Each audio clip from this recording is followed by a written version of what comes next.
Dans ce périple captivant, nous explorerons l'héritage intellectuel de l'illustre empereur romain Marc Aurèle. Ses écrits, rédigés il y a plus de 2000 ans, résonnent toujours avec une profondeur et une pertinence intemporelles. Marc Aurèle n'était pas seulement un dirigeant politique, mais aussi un philosophe stoïcien. Ses réflexions sur la vie, le but et la vertu continuent d'inspirer des générations à travers les époques et les cultures. À travers ses œuvres, il nous incite à remettre en question nos croyances, à examiner nos actions et à cultiver la sagesse et l'authenticité dans nos vies. Je vous encourage à rester jusqu'à la fin, car vous découvrirez des leçons précieuses pour renforcer vos projets, quels que soient les défis de la vie. Si vous êtes nouveau sur ma chaîne, je vous invite à vous abonner et à aimer la vidéo pour m'aider à créer davantage de contenu inspirant à l'avenir. Dans cette vidéo, nous explorerons quelques-uns des enseignements les plus marquants de Marc Aurèle, ceux qui nous poussent à dépasser nos limites et à trouver la force et la clarté pour affronter les difficultés avec sérénité et détermination. Préparez-vous à plonger dans un océan d'inspiration et de sagesse en explorant ensemble les pensées qui ont touché et transformé des vies au fil des siècles. La vie est une œuvre, ce n'est pas la longueur, mais l'excellence de l'acte qui importe. Si ce n'est pas correct, ne le fais pas. Si ce n'est pas vrai, ne le dis pas. Que ton intention soit claire. Chaque nuit, nous devrions nous évaluer nous-mêmes. Quelle faiblesse ai-je dominée aujourd'hui? Quelle passion ai-je résisté? Quelle tentation ai-je rejetée? Quelle vertu ai-je acquise? Nos vices diminueront si nous les confessions quotidiennement.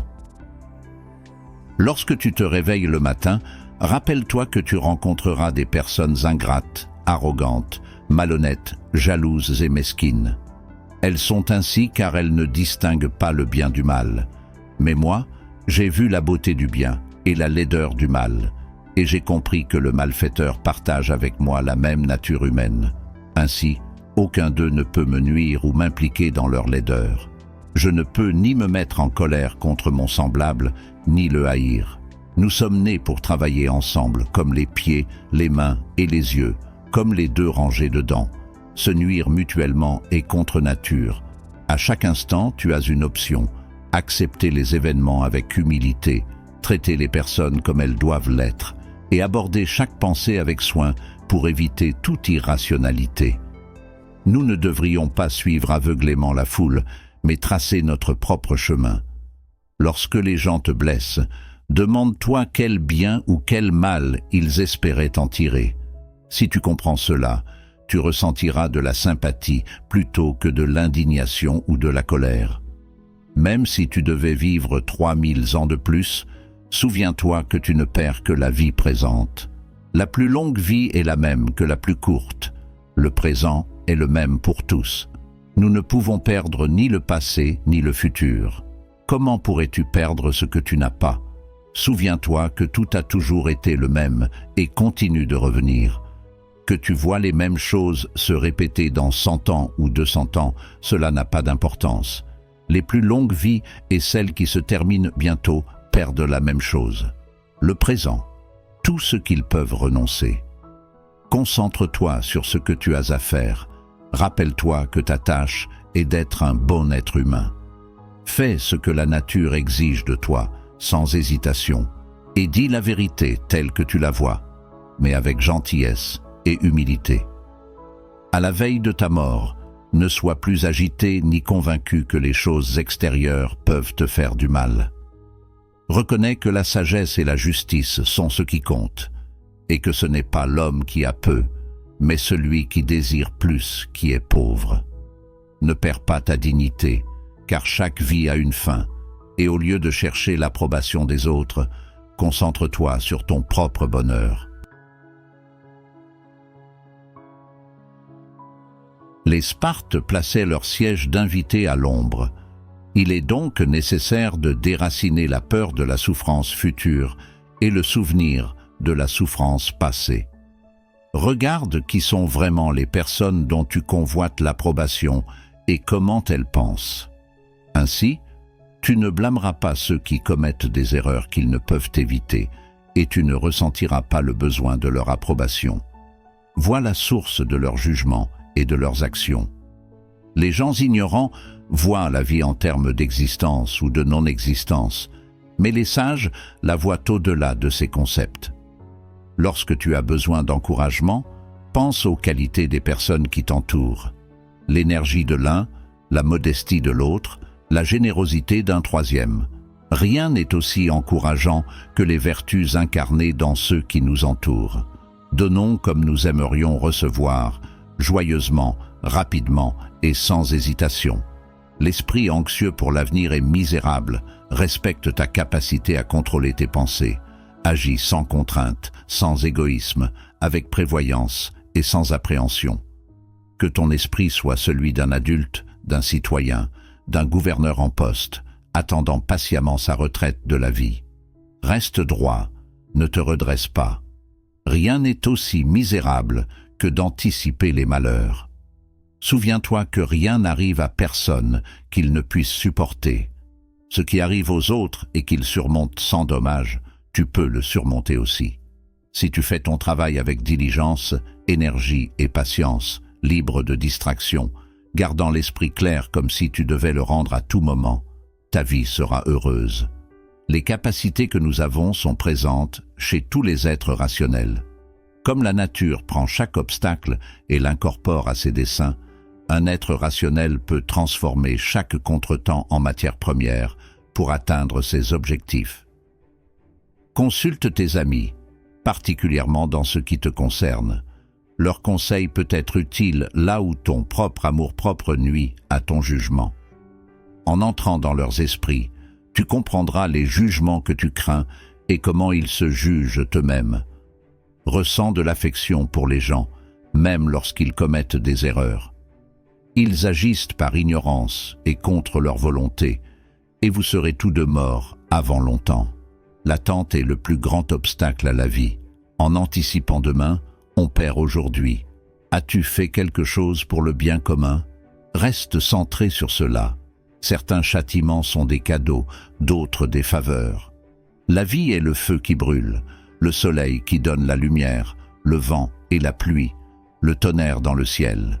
La vie est matière et terre, ce qui est et ce qui n'est pas, et ce qui est au-delà dans l'éternité. Rien de ce qui se passe dans l'esprit d'une autre personne ne peut te faire de mal, ni les changements du monde qui t'entoure. Le mal réside dans ta capacité à le voir. Arrête de le faire et tout ira bien. Laisse cette part de toi qui juge rester muette, même si le corps qu'elle habite est blessé, malade ou souffrant. Il faut comprendre que ce qui arrive à chacun, qu'il soit bon ou mauvais, n'a pas de valeur intrinsèque. Les événements de la vie, qu'ils soient naturels ou non, ne sont ni bons ni mauvais. Ne pas prévenir un crime quand on le peut, c'est y participer. Tu dois réaliser que tu possèdes en toi quelque chose de plus puissant et de plus extraordinaire que ce qui te secoue et te manipule comme une marionnette. Qu'y a-t-il dans tes pensées en ce moment? Peur, jalousie, désir. Fais une pause et demande-toi, ai-je peur de la mort parce que je ne pourrai plus faire cela? Si une action ou une parole est juste, alors elle est juste pour toi, indépendamment des commentaires ou des critiques des autres. Les autres suivent leur propre chemin, leurs propres impulsions. Ne te laisse pas distraire, continue d'obéir à ta propre nature et suis le chemin de la nature. Il est préférable de surmonter notre douleur que de la dissimuler.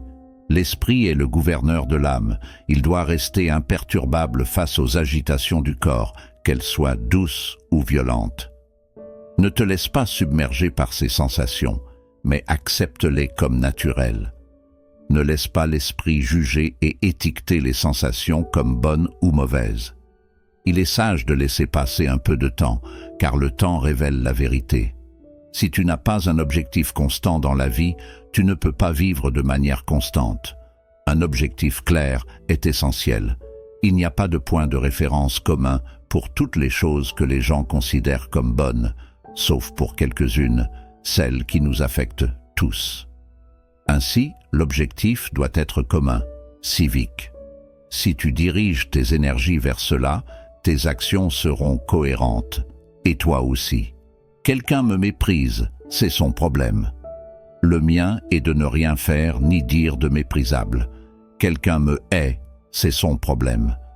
Le mien est de rester patient et joyeux avec tout le monde, y compris avec eux, prêt à leur montrer leur erreur, non par ressentiment ou pour me vanter de mon autodiscipline, mais de manière honnête et droite.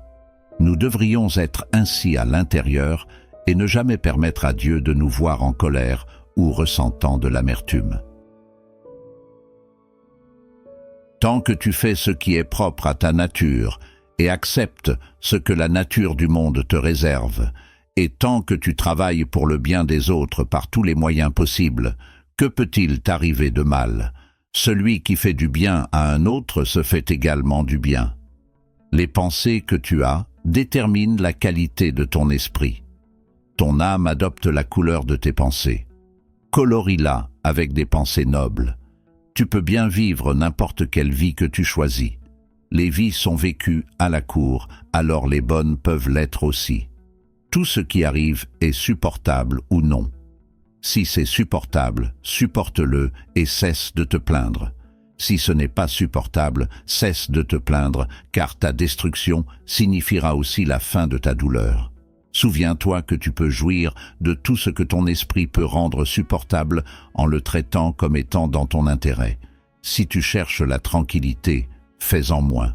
Fais seulement ce qui est essentiel, ce que la raison d'un être social exige et de la manière nécessaire. Cela apportera une double satisfaction. Faire moins, mais mieux. Demande-toi à chaque instant, est-ce nécessaire ? Nous devons également éliminer les suppositions inutiles, ainsi que les actions inutiles qui en découlent. Méfie-toi de ceux qui incitent à une action dans laquelle ils ne courent aucun risque. Ne laisse pas ton imagination être submergée par la vie dans son ensemble. Concentre-toi sur la situation actuelle et demande-toi, pourquoi est-elle insupportable ? Pourquoi ne puis-je pas la supporter ? Et honte de répondre que tu ne peux pas. Rappelle-toi que ni le passé ni le futur n'ont de pouvoir sur toi. Seul le présent compte, et même cela peut être minimisé en marquant les limites.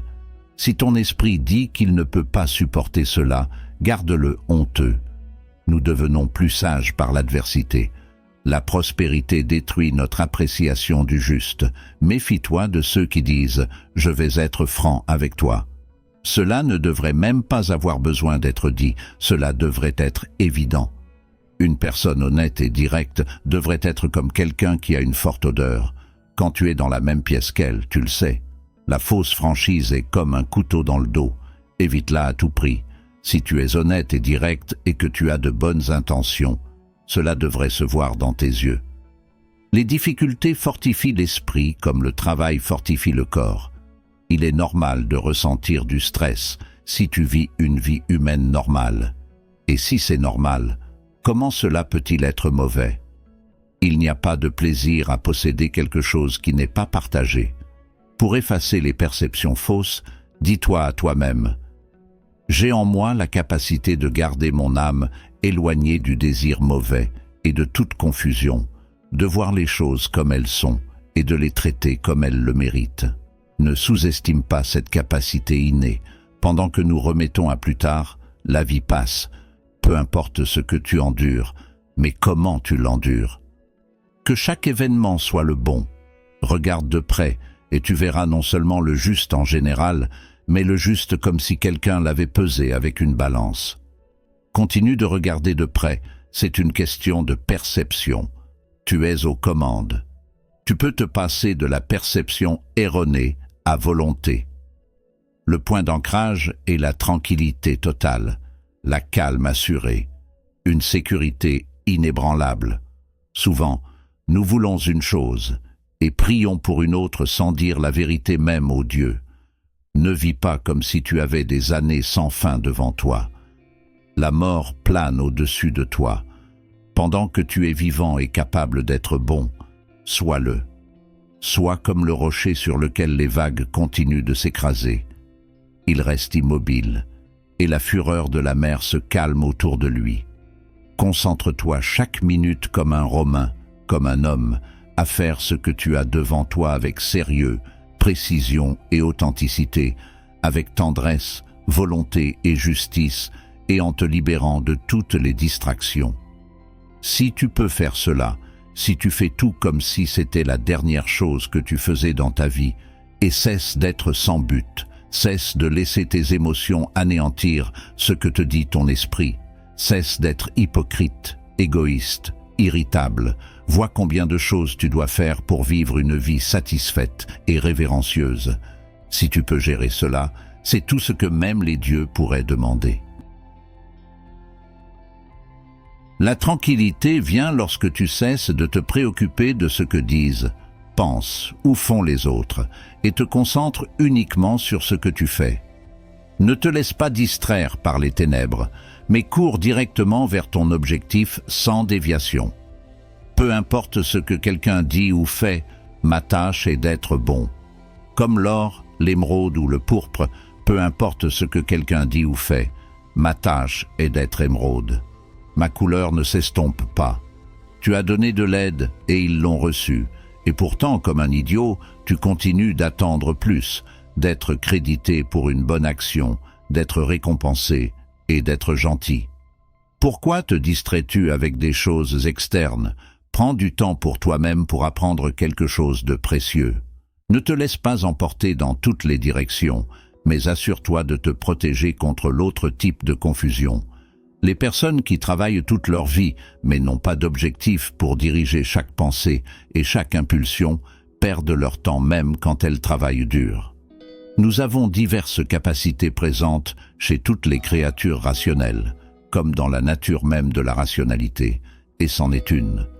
Tout comme la nature prend chaque obstacle, chaque empêchement et travaille autour de lui, l'incorpore à ses desseins, un être rationnel peut aussi convertir chaque contretemps en matière première et l'utiliser pour atteindre son objectif. Pourquoi toutes ces conjectures? Tu peux voir ce qui doit être fait. Si tu vois le chemin, suis-le joyeusement sans regarder en arrière. Si tu ne trouves pas la voie, arrête-toi et prends les meilleurs conseils disponibles.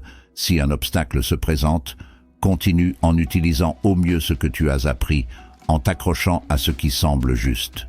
Le meilleur objectif à atteindre, c'est ce dont nous manquons lorsque nous échouons. Sans un but clair dans la vie, il est impossible de vivre de manière cohérente. Un objectif précis est essentiel. Sans cela, il n'y a pas de référence commune pour évaluer ce que les gens considèrent comme bon, sauf pour quelques-unes des choses qui nous affectent tous. Ainsi, l'objectif doit être partagé et civique. Si tu diriges tes énergies vers un tel but, tes actions seront cohérentes, et toi aussi. Pratique même ce qui semble impossible. Par manque d'entraînement, la main gauche est maladroite dans presque tout, mais avec de la pratique, elle guide les rênes mieux que la droite. Voilà ce que tu mérites. Tu pourrais être bon aujourd'hui, mais tu choisis de remettre à demain. N'aie pas honte de demander de l'aide comme un soldat assaillant un mur. Tu as une mission à accomplir, et si tu as été blessé, tu as besoin d'un camarade pour te relever. Rien de ce qui se passe dans l'esprit des autres ne peut te nuire, pas plus que les changements et les aléas du monde qui t'entourent. Alors où est le mal?